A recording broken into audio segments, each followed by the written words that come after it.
Shalom saudaraku yang dikasihi oleh Tuhan Yesus Kristus. Mari kita sungguh-sungguh siapkan hati untuk masuk dalam doa syukur hari ini. Allah Bapa yang Maha Kudus, saat ini kami datang kembali menghadap Bapa. Kami mau membawa korban syukur kami di dalam pujian penyembahan kepada Bapa di surga. Kuduskanlah kami ya Allah. Layakkan kami di hadapan-Mu ya Bapa, agar penyembahan kami boleh sampai di takhta-Mu yang maha tinggi. Haleluya, kami mau menyembah. Mari katakan Bapa yang Maha Kudus. Bapa yang Maha Kudus, ini hamba-Mu, ini hamba-Mu. Mari katakan bersujud, bersujud, menyembah, menyembah di hadirat-Mu. Oh, Bapa yang Maha Mulia, Bapa yang Maha Mulia, ini hamba-Mu, ini hamba-Mu. Katakan layakkan, layakkan hidupku, hidupku menyembah Bapa.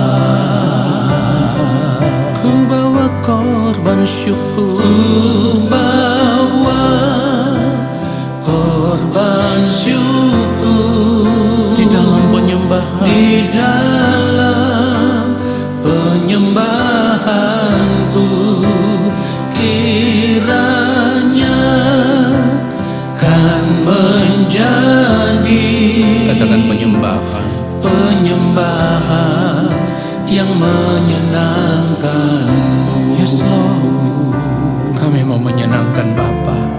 Mari katakan Bapa yang Maha Mulia, Bapa yang Maha Mulia. Oh, ini hamba-Mu, ini hamba-Mu. Katakan kepada Bapa, layakkan, layakkan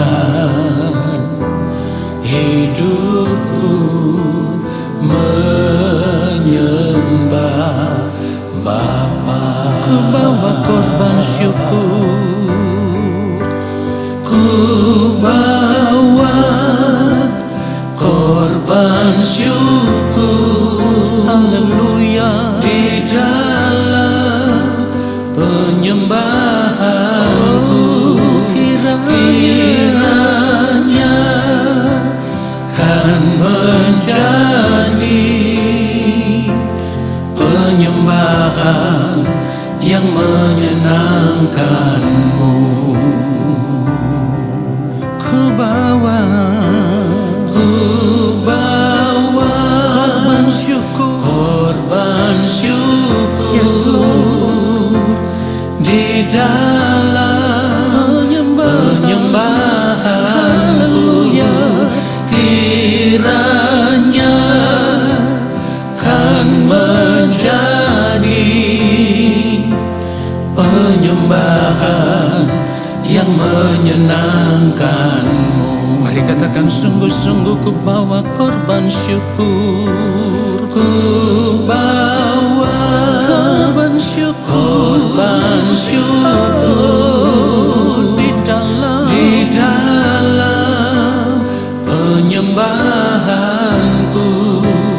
Kiranya kan menjadi penyembahan yang menyenangkan-Mu.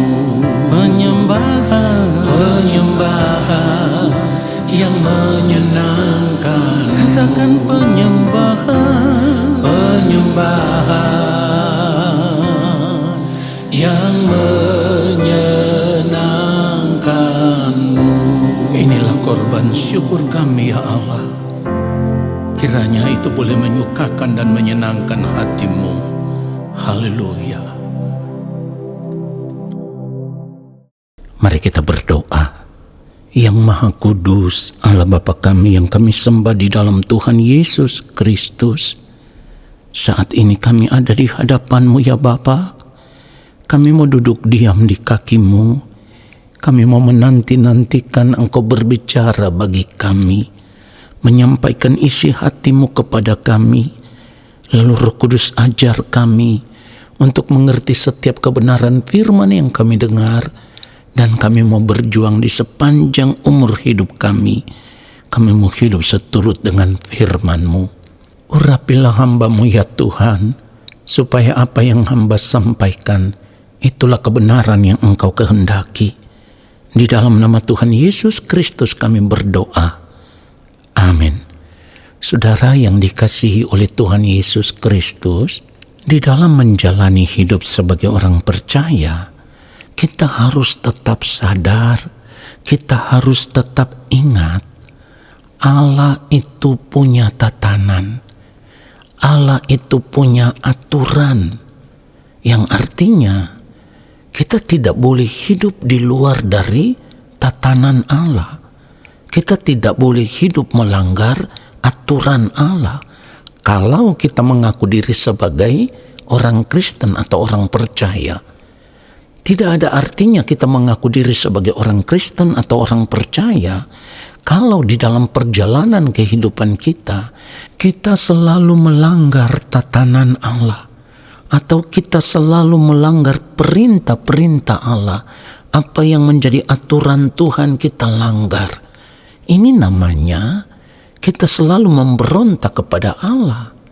Kalau kita mengaku kita ini orang Kristen yang berada di dalam Tuhan Yesus Kristus, berarti kita harus mencontoh kehidupan Tuhan Yesus. Tuhan Yesus harus menjadi teladan hidup kita. Bagaimana Tuhan Yesus hidup merendahkan diri di hadapan Allah Bapa di sorga, dan hidup taat melakukan apa yang menjadi kehendak Allah Bapa di sorga. Itu yang harus kita ikuti. Itu yang harus kita teladani, saudaraku. Supaya apa? Supaya kehidupan kita sebagai orang percaya itu setiap saat boleh ditemukan tetap berkenan di hadapan Allah Bapa di sorga. Ingat, ketika kita berada di dalam Tuhan Yesus Kristus, ketika kita ditebus oleh Tuhan Yesus Kristus dengan darah-Nya yang mahal, dengan darah-Nya yang kudus, darah yang tak bercacat dan tak bernoda. Penebusan itu membuat kehidupan kita sepenuhnya menjadi milik Allah. Itulah kenapa firman Tuhan katakan kita harus hidup memuliakan Allah dengan tubuh kita. Nah, kalau selama ini di dalam perjalanan kehidupan kita tidak taat, kita tidak hidup di dalam penurutan akan kehendak Allah, kita tidak hidup melakukan kehendak Allah, kita selalu memberontak kepada Allah Bapa di sorga, seharusnya kita tidak pantas disebut sebagai orang Kristen, saudaraku. Mohon maaf, saya harus mengatakan akan hal ini dengan tegas. Kalau kita hidup terus-menerus melawan Allah, tidak hidup di dalam tatanan Allah, tidak hidup di dalam penurutan akan kehendak Allah, kita tidak layak disebut sebagai Kristen.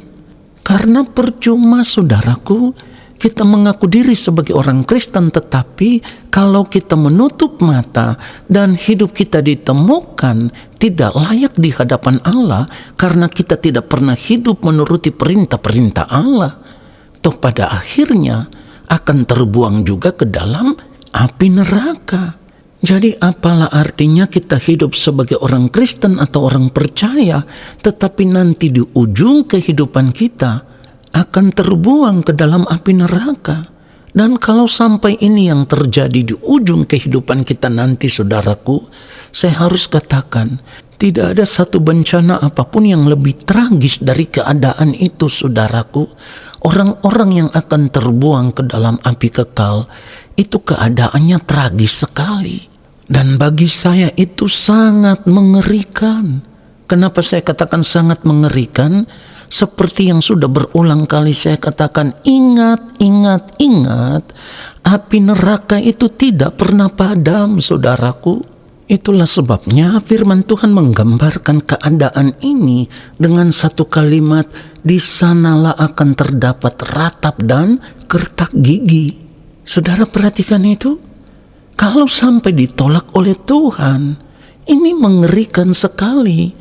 Di dalam Matius 22 ayat 13 firman Tuhan katakan begini, lalu kata raja itu kepada hamba-hambanya, ikatlah kaki dan tangannya dan campakkanlah orang itu ke dalam kegelapan yang paling gelap. Di sanalah akan terdapat ratap dan kertak gigi. Saudara, kalau sampai ditolak oleh Tuhan, pasti akan terbuang ke dalam api neraka. Jadi jangan pernah merasa aman dengan bungkus kehidupan kita sebagai orang Kristen yang selalu berpikir, kan kita sudah ditebus oleh Tuhan Yesus, jadi pasti akan diselamatkan. Saudara dengar ini, ketika sudah ditebus oleh Tuhan Yesus berarti kita sudah dibenarkan. Kalau sudah dibenarkan, berarti harga yang harus kita bayar sebagai orang percaya adalah tetap hidup di dalam kebenaran itu. Jangan berbuat salah lagi, jangan berbuat dosa lagi. Itulah kenapa Tuhan Yesus berkata, kita harus berjuang, saudaraku.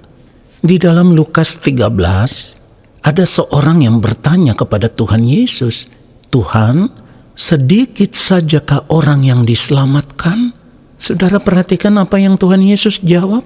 Di dalam Lukas 13 ayat 24 Tuhan Yesus menjawab, jawab Yesus kepada orang-orang di situ, berjuanglah untuk masuk melalui pintu yang sesak itu, sebab aku berkata kepadamu, banyak orang akan berusaha untuk masuk, tetapi tidak akan dapat. Jadi selama kita hidup di dunia ini, kalau kita tidak berjuang untuk hidup melakukan kehendak Allah Bapa di sorga, kita tidak berjuang untuk melepaskan diri dari keterikatan dengan dunia ini, kita tidak berjuang untuk menjaga kesucian hidup kita, untuk menjaga kekudusan hidup kita, maka dapat dipastikan kehidupan kita tidak berkenan di hadapan Allah, saudaraku. Dan inilah yang firman Tuhan maksudkan, banyak yang dipanggil tetapi sedikit yang dipilih. Saudara perhatikan itu. Dari jawaban Tuhan Yesus tadi, di mana Tuhan Yesus katakan, berjuanglah. Jadi kalau kita hidup, kita tidak mau berjuang, kita tidak mau menuruti perintah Allah, kita tidak mau taat sama seperti Kristus taat, kita tidak mau merendahkan diri dan hidup melakukan kehendak Allah Bapa di sorga, dapat dipastikan kita akan ditolak oleh Allah, saudaraku. Kita tidak akan dikenal oleh Allah. Dan ini mengerikan. Di dalam Lukas 13 ini, kalau kita membaca ayat 27 dan ayatnya yang ke-28, firman Tuhan katakan begini, tetapi ia akan berkata kepadamu, aku tidak tahu dari mana kamu datang, enyahlah dari hadapanku, hai kamu sekalian yang melakukan kejahatan. Kalau Tuhan katakan enyahlah dari hadapanku, itu artinya Tuhan tidak mengenal. Kenapa Tuhan tidak mengenal? Ya karena selama kita hidup di dunia ini, kita tidak pernah melakukan apa yang menjadi kehendak Tuhan. Orang yang tidak pernah hidup melakukan kehendak Tuhan dapat dipastikan akan terbuang dari hadapan Allah. Karena seperti yang Tuhan Yesus katakan di dalam Matius 7 ayat 21, bukan setiap orang yang berseru kepadaku, Tuhan, Tuhan, akan masuk ke dalam kerajaan sorga, melainkan dia yang melakukan kehendak Bapakku yang di sorga. Perhatikan itu, saudaraku. Dan ini yang saya katakan tadi sangat mengerikan. Karena tidak ada tempat yang lain bagi orang-orang yang ditolak oleh Allah selain di dalam api kekal. Dan firman Tuhan katakan tadi, di sanalah terdapat ratap dan kertak gigi. Saudara, kalau kita memperhatikan Lukas 13 ini, lalu kita baca ayat 28, dikatakan begini, di sanalah akan terdapat ratap dan kertak gigi, apabila kamu melihat Abraham dan Ishak dan Yakub dan semua nabi di dalam kerajaan Allah, tetapi kamu sendiri dicampakkan keluar. Saudara, perhatikan itu.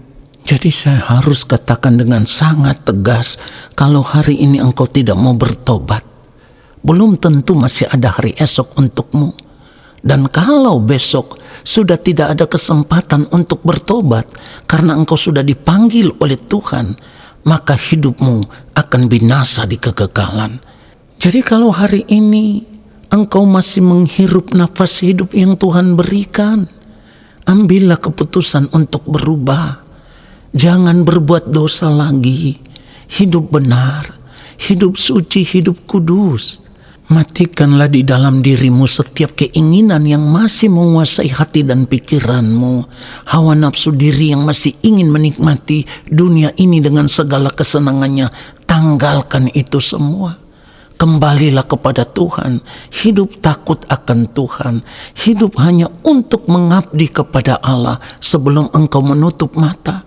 Kembalilah kepada Tuhan dan katakan, Tuhan, hari ini hamba kembali kepadamu. Hamba mau bertobat dan hamba mau hidup hanya untuk melakukan kehendak-Mu di sisa umur hidupku. Saudaraku, sekali lagi saya katakan, jangan sia-siakan kesempatan yang Tuhan berikan hari ini. Bertobatlah, bertobatlah, bertobatlah sebelum terlambat. Ingat, belum tentu masih ada hari esok bagimu, bagiku, bagi kita semua. Biarlah kebenaran firman Tuhan ini menyadarkan kita supaya kita mau mengambil keputusan hidup benar di hadapan Tuhan. Tuhan Yesus memberkati kita semua. Amin. Mari kita berdoa. Terima kasih Bapa untuk kebenaran firman-Mu. Kami mau mengambil keputusan hidup benar di hadapan-Mu. Kami mau menjaga kesucian hidup kami, menjaga kekudusan hidup kami.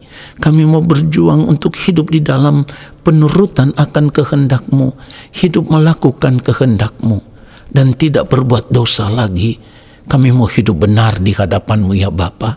Roh Kudus Tuhan, tolong kami, supaya di dalam sepanjang hari hidup kami, apapun yang kami lakukan, semua di dalam pimpinan kuasa Roh Kudus.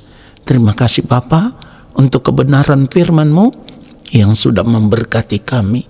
Lalu saat ini kami semua mengangkat tangan di hadapan Bapa di sorga. Kami percaya Engkau akan menurunkan tangan dan memberkati hidup kami. Saudaraku, arahkanlah hatimu tertuju kepada Tuhan dan terimalah berkat-Nya. Segala berkat kasih karunia daripada Allah Bapa di sorga, rahmat cinta kasih dari Tuhan Yesus Kristus, di dalam persekutuan yang manis dengan Roh Allah yang kudus, turun atas kehidupanmu, menyertai langkah hidupmu dan memberkati hidupmu sekarang dan sampai selama-lamanya. Amin. Saudaraku, terima kasih sudah mengikuti doa syukur hari ini. Sampai jumpa dalam doa syukur besok hari. Tuhan Yesus memberkati kita semua. Shalom.